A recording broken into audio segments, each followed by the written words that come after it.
Hey Libras, how y'all doing? Welcome. We're going to be taking a look at your second half of the general reading here.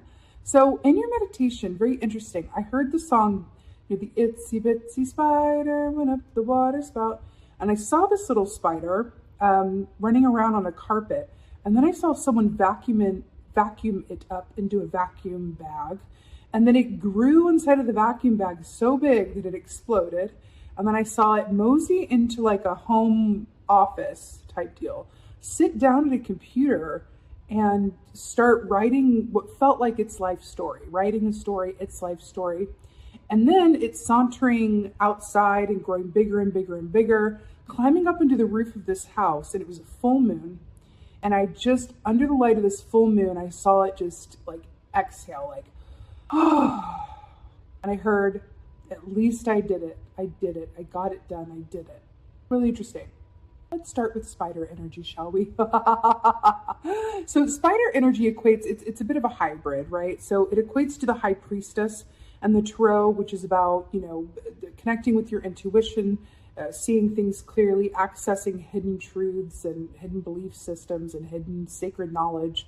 It also equates a bit to like the 10 of Pentacles, which is about ancestry and the stories we weave, the stories that we tell ourselves, the stories that we inherited, and also the legacy that we leave behind. Spider medicine is very much about understanding that what you do, the actions that you take, reverberate in all directions of time and space. It's not just about you.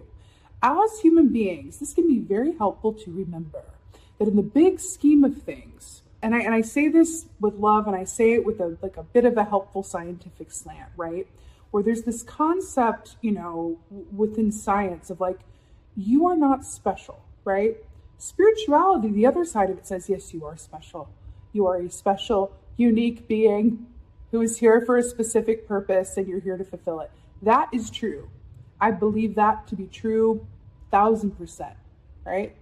But I'm feeling that there's this other aspect of it that wants to come up for you that could be a relief for looking at it as, but really I'm just one person on a planet of, billions of people, right? So if I'm one person and I'm one cog in the machine, then it doesn't really matter if I try and fail.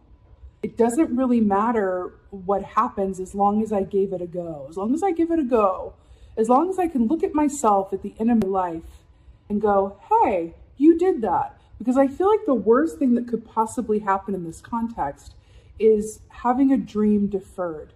And that image of being sucked up into the vacuum in like a domestic setting, right? It feels like what has been put on the back burner. What is your dream deferred? It's a bit of like a 7 of Cups energy, where it's like, what have you not gotten around to or thought, I'm scared to try it, or I'm scared to give more time to it, or I'm scared to set boundaries and limits here so that I can take more time to do this. But it's interesting because spiders also represent writers as well, which, sitting down at the computer writing, and then I did it. I feel like there's an aspect of you that is coming up around, I feel like there is something that's asking for your attention and going, if you were to, we got to get dramatic for the sake of the example. If you were to die tomorrow, what would you regret not having done before you left the earth? And this is not about like, I would regret leaving son behind. I would regret, what the last thing I said to this person. It's about what would you regret not having done in terms of your own personal legacy, right? Would you regret not having written that book? Would you regret not starting that business? Would you regret not investing more in your business? Would you regret not taking a chance on this opportunity? Would you regret not giving more time to your soul passion and purpose and making it all about your family all the time? Because I saw the domestic aspect of it as well. It feels a bit like, if anyone is familiar with the musical Working, it's a musical there is a song in that called Just a Housewife. I won't sing it, but it's like, all I am is just a housewife, nothing special, nothing great. There is something in that, but I feel like let's turn it for you. And we're not taking this literally, of course, but I would say let's switch that and look at it through a positive lens of nothing special, nothing great. Well, actually, what it really is yes, you do have a unique mission here on earth. You do have a unique soul purpose. And the worst thing that could possibly happen is you not giving it a go. Does that make sense? The worst thing that could happen is not you trying and failing. The worst thing that could happen is you leaving this earth plane without ever having given it a full go. Does that make sense? That spider was happy just from putting those words on the page, right? Something in that for you. Let's go ahead and see what your cards say.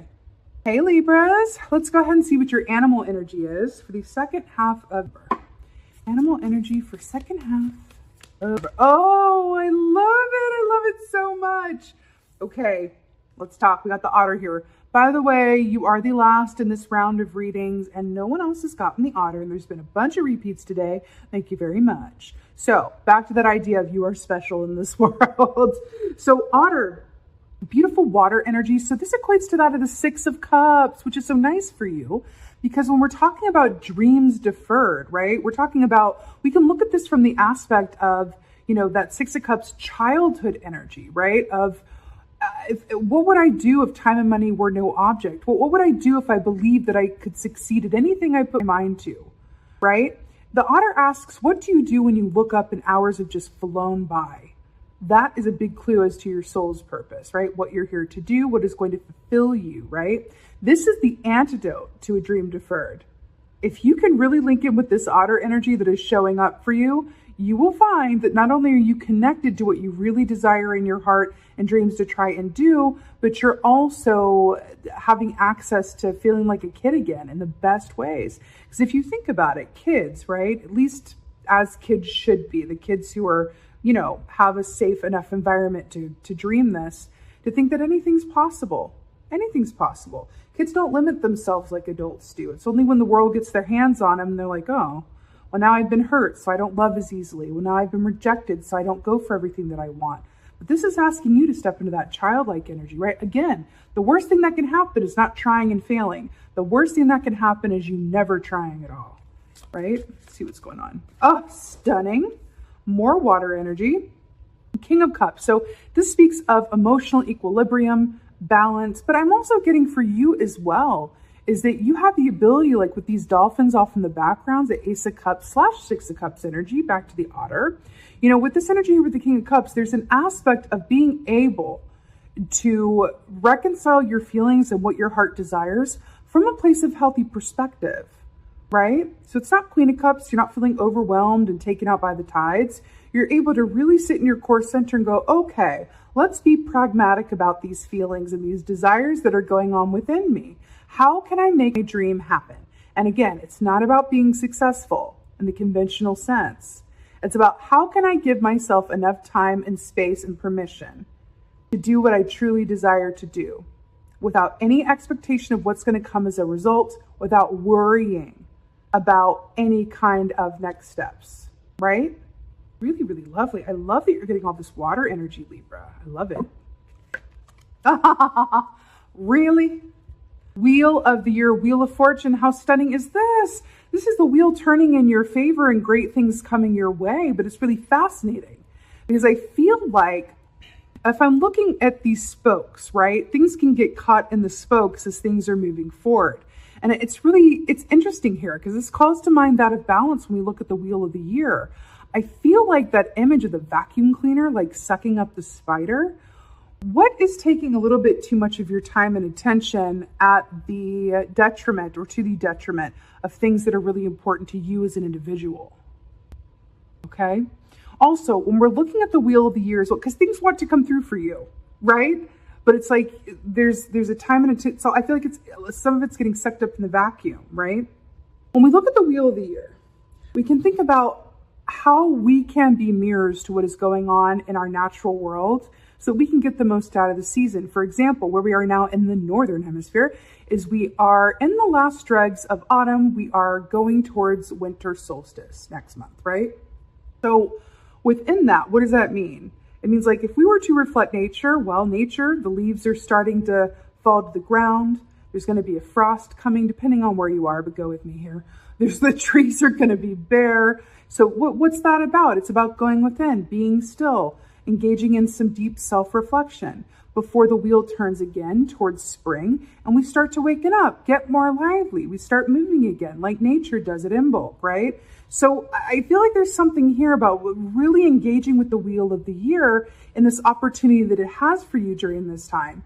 We're going towards the end of the year. What better time is there to really let yourself have some fun and delight in the pastimes that really give you joy, right? With this Otter, Six of Cups, what do you do where you look up and the time has flown? Again, this doesn't have to be something that it's like, oh, well, this is like writing the next great American novel, and that's what I want to give more time to, and that's what really is my joy is tied to. No, I'm not. It's let's just like simplify it a little bit, but I feel like it can be something that's really just as simple as like, I want to give some time. I want to give some, time in the laboratory of my own mind and heart to this idea that I've had. So let me get into playroom, right? And let me just sit with it. Let me do a Pinterest board. Let me fuel it with intention and focus and emotion and ideas, right? I had this idea, but I haven't had time to do anything. Let me go over here. Or I've joined this thing and I want to give more time to it, but I'm not sure, how to balance it. Let's give some time to it now. This is the perfect time of year to do so. Conversely, if you are in the Southern Hemisphere, you're going towards summer, and it does mirror it for a reason. Summer is also the time that is equated with slowing down and having a bit more fun and relaxation time. So this is a perfect time to do this, Libra. Also, if you have children, or if you spend your time around children or have children that are close to you, you know that saying, from the mouth of babes? It is so true. I cannot tell you, I have a stepdaughter, and I cannot tell you the amount of times that this child has said things that are so profound without even meaning to. If you have kids, you're going to know what I mean. Or if you are around kids, you're going to know what I speak.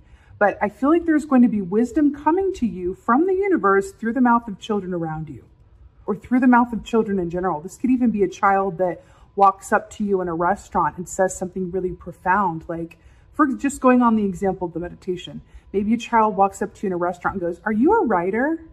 And you're like, "No, but interesting that you asked that," right? Or something like that. Like, it just comes out of nowhere, but I feel like it's related to children. Right? You could even be watching something on TV and a kid says something that is a synchronicity to something that happened the day before, right? So just keep an eye out. The thing with the Otter energy and being in the present moment is so that you don't miss those synchronicities as well, right? Synchronicities are big information. Then you have the Tower. Here we go. So Tower, Scorpio energy. Now this is really interesting. I feel like, first of all, this is the universe being the great rearranger that it is. Things falling down so they can be reconstructed. This is making more fear-based choices than love-based choices, and then the universe needing to rearrange. I feel like part of the hesitancy or the time not spent on really adhering to what's going on with you internally in terms of your dreams has to do with maybe a fear of change, or maybe disrupting the status quo in some way. But let's look at this from a bigger picture. We have the King of Cups giving some emotional equilibrium and time to what's going on within you, which your heart is asking you to give attention to through the lens of the Otter, which asks you to be in the present moment and view your situation through the lens of a child of infinite possibility, which in turn moves the wheel of fortune in your favor, and it starts to positively affect your fortune, your future, right? What lies ahead, which results in big, big, big, big, big change. You can understand why this might be a little scary. It's interesting because the Tower is not always negative. Like, it just means big change. So sometimes it, isn't very positive change, at least on the surface. But other times it is positive change, but it's coming through as the Tower because we as human beings don't like change, right? Maybe there's a fear about disrupting some sort of status quo or schedule or disappointing people, or what's going to come up if I start really looking within and giving time to this idea, and what's going to happen if I really give this time or attention or look within, and then I can't unknow what I come to know, or I can't, suddenly I'm not as happy with the way that things were because I realized that something is missing, whatever this is. But there is a big change and shift that wants to happen for you. You're being asked to access your emotions from a place of observance in order to get there, which is an air sign you are more than capable of doing. Connect to your feelings, but stay in your observer so you don't get swept away by the tide, okay? Let's get some advice. Ooh, Oh, I love it. Your advice is the Two of Wands. I'm so obsessed with this. So this is, actions that you do or don't take around the work that you love to do. That's the Wands, right? So I love this coming up for you in this context. Now, the Two of Wands is about getting the foundation together, dotting those I's, crossing those T's, and really making it so that you are ready when opportunity presents itself. Because the Three of Wands, what comes after this is when you've already got that foundation going, and then the universe goes, okay, they got it, they're ready. And then you manifest the person to help you get to the next step. Then you manifest the opportunity to grow. Then you manifest, from that point. But you can't manifest if this Two of Wands is not in position. Think about the way that this goes. We have the Ace of Wands, which is a big burst of inspiration, creative spark, right? Then it goes to the Two of Wands. How do I take that creative spark and hone it? Get to the fine points and details of things so that it's a working structure and it's a viable passion and a viable dream, right? Then accomplishing that gets you to the Three of Wands, which is the next step, and so on and so forth, right? So you're being asked to really tend to that foundation. I like that they're shaking hands as well. This could even involve a partner or someone else or another group of people. Maybe this is a group thing coming together and going, okay, I want to take this place to the next level. Let's dream. Okay, I want to try hand at this. You'd be saying this to a partner. I'm going to try hand at this. If it goes badly, will you support me? Will you help me? If you know what I mean? And you're going, okay, I support you. But it's really taking that leap of faith and investing in yourself and in the limitless potential that's available to you, right? Because everything else is regrets, isn't it? Let's get it sounded a bit dramatic, but have we met? Let's get an oracle. Oracle for Libra. Oh, stop it.